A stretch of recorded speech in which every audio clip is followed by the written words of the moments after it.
0 hour. That's what it felt like.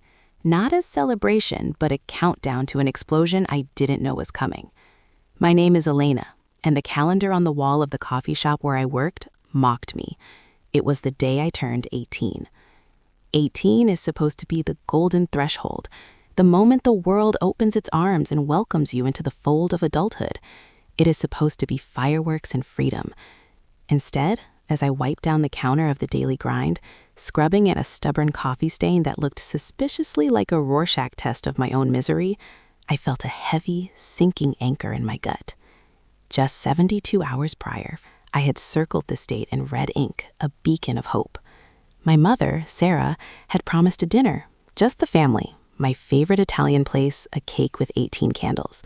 It was a modest request, but for me, it was everything. But promises in my house were like sand castles. All it took was one wave from my younger sister, Chloe, to wash them away. Chloe. Even saying her name leaves a bitter taste, like oversteeped tea.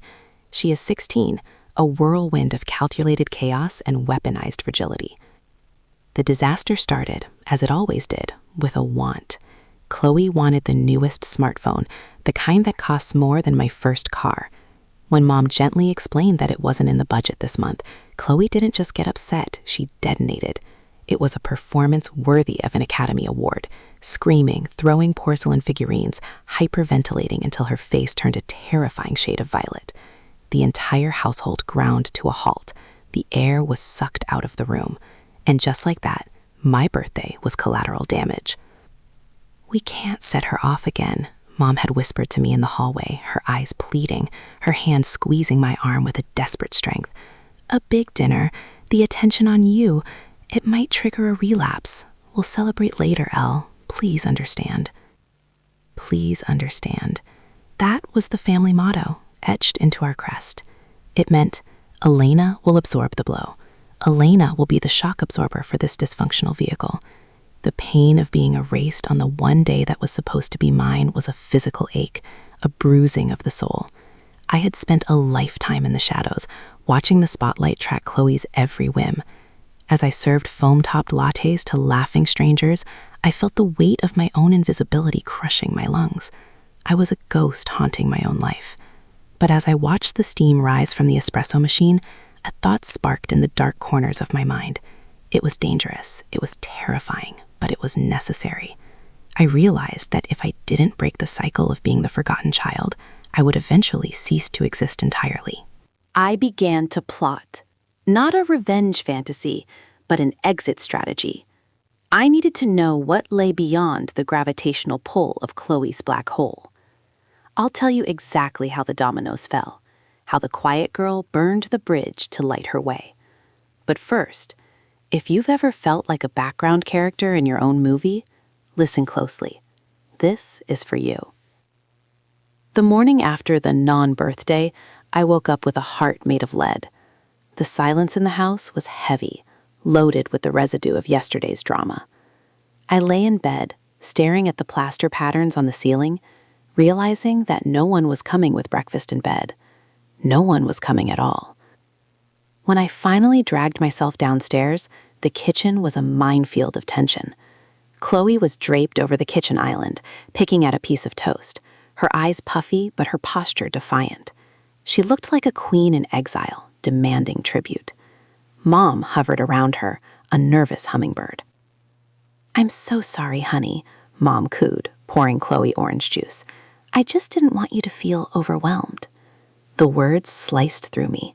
Overwhelmed? Chloe was overwhelmed? I stood in the doorway, a specter.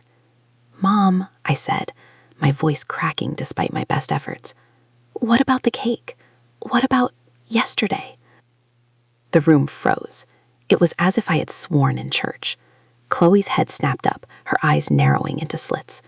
"Seriously?" she scoffed. "Can we not make everything about you for 5 seconds? I'm having a crisis here." "Chloe needs support right now," Mom added, not even looking at me, her eyes fixed on the ticking time bomb that was my sister. "We can't discuss this now, Elena." I felt the heat rise up my neck, a volcano of 18 years of suppression. But I didn't scream, I didn't throw things, I did what I was trained to do. I swallowed the lava.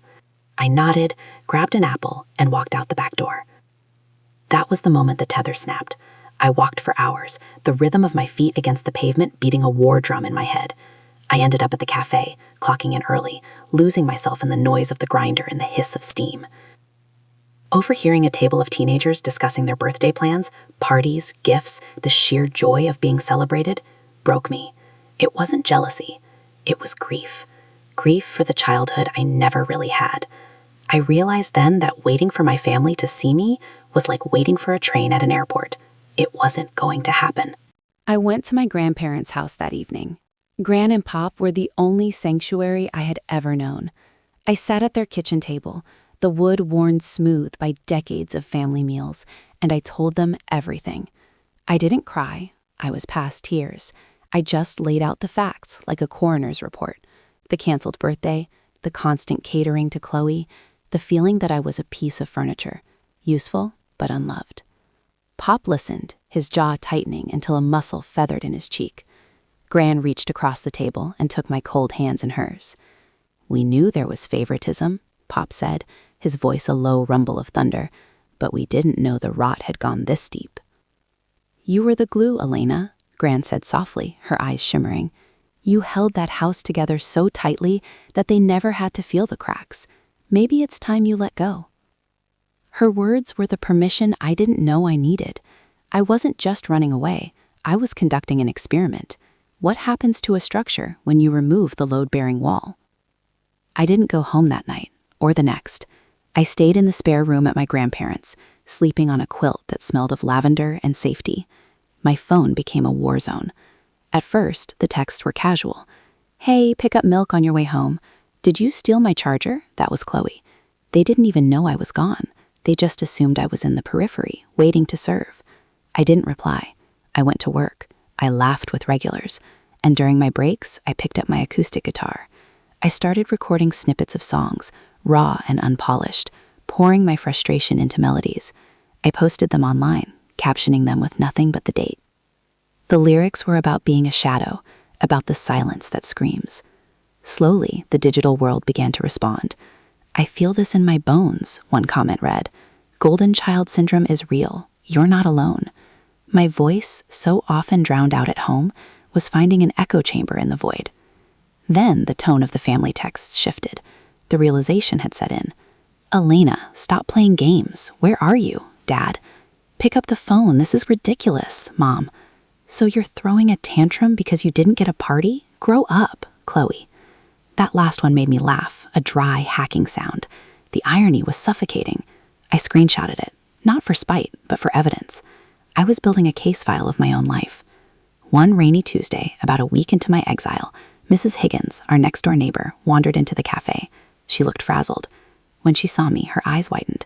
She ordered a black coffee and leaned over the counter, dropping her voice to a conspiratorial whisper. "Elena, honey, your house is a war zone," she said. "Your mother looks like she hasn't slept in days. Chloe has been screaming so loud the dogs 3 houses down are barking. And I saw your dad leave with a duffel bag yesterday. I don't think he came home last night." My stomach did a somersault. Not out of guilt, but out of a grim validation. I had been the atmospheric stabilizer. Without me absorbing the toxicity, they were poisoning each other. "I'm safe, Mrs. Higgins," I told her. I can't fix it anymore." She nodded, a look of profound respect on her face. "Good for you. Your mother told me she couldn't find insurance papers. She didn't even know where the bills were kept.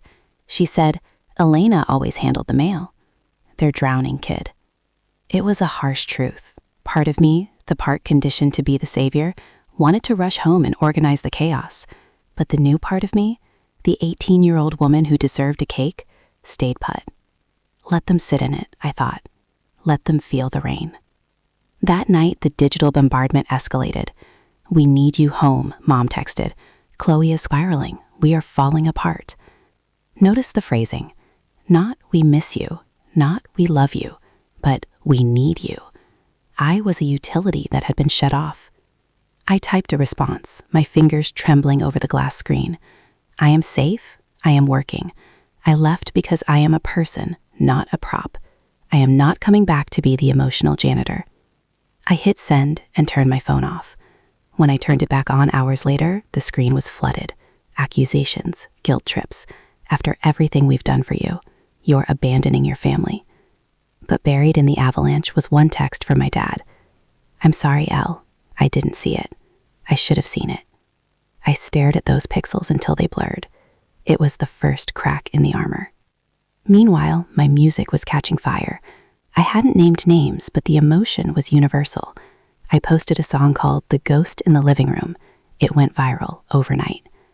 People were stitching their own stories to mine, a quilt of neglected siblings finding solidarity. One comment stuck with me. The best revenge isn't burning the house down. It's building your own castle and letting them watch from the ruins. Revenge. It was a heavy word. I didn't want to hurt them. I just wanted them to know that I could survive without them, but they clearly couldn't survive without me. Pop sat me down on the back porch a few days later. The air smelled of rain and ozone. They came by today, he said, his voice grave. My heart hammered against my ribs. Who? Your parents. Sarah was crying. She said she feels like she's losing her mind. Chloe is telling everyone at school you ran away to join a cult or something, trying to spin the narrative that you're the crazy one. Your mom wanted us to force you to come home, to talk sense into you. I gripped the armrest of the chair. And what did you say? Pop smiled, a slow, dangerous smile. We told them that we aren't going to help them drag you back into the cage. We told them if they want to speak to you, it happens on your terms, here, with us present. They agreed? Eventually, your mother is desperate. She says she wants to understand. Understand, I scoffed. She wants to pacify. Maybe, Pop said. But this is the moment, Elena. You hold all the cards. Are you ready to play them? I wasn't, but I knew I had to be. I spent the next 48 hours preparing like a lawyer for the trial of the century. I printed the texts. I wrote down the dates of every missed event, every dismissed achievement, and I found the nuclear option, a voice memo on my old tablet. It was a recording from 3 months ago, accidental at first, then deliberate. Chloe talking to her best friend on speakerphone while I was in the next room. I listened to it one last time, my blood running cold. It's so easy, Chloe's voice sneered from the recording. If I cry hard enough, Mom cancels anything. She's terrified I'll break. I can get whatever I want. I just have to hyperventilate for like 2 minutes. It was vital proof. It proved that the fragility was a facade. It was a strategy. The day of the meeting arrived with the weight of a storm front. I dressed in black, sharp and severe. I pulled my hair back. I looked in the mirror and saw a stranger, someone hard, someone defined. Greg, my manager at the cafe, gave me a free espresso before I left. Give 'em hell, kid, he said. And remember, you don't owe them your peace. I walked to my grandparents' house. The familiar car was in the driveway. Inside, the air was thick enough to choke on. My parents were on the sofa. Mom looked 10 years older, her face ravaged by stress. Dad looked defeated, staring at his hands. Chloe was in the armchair, arms crossed, looking bored, checking her nails. When I walked in, silence slammed into the room. I didn't hug them. I sat next to Gran, who put a hand on my shoulder. You wanted to talk, I said. My voice didn't shake. Elena, Mom started, her voice trembling. We're so worried. You can't just disappear. Chloe is devastated. Devastated? I looked at my sister. She rolled her eyes. You're being such a drama queen, Chloe spat. Running away because you didn't get cake? It's pathetic. Is it about the cake? I asked softly. Or is it about the fact that for 18 years I have been the collateral damage of your moods?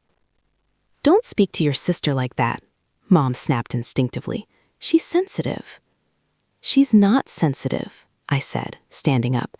She's a tyrant, and you are her subjects. I threw the binder of screenshots onto the coffee table. Read them. Every time I had a concert, a ceremony, a moment, canceled.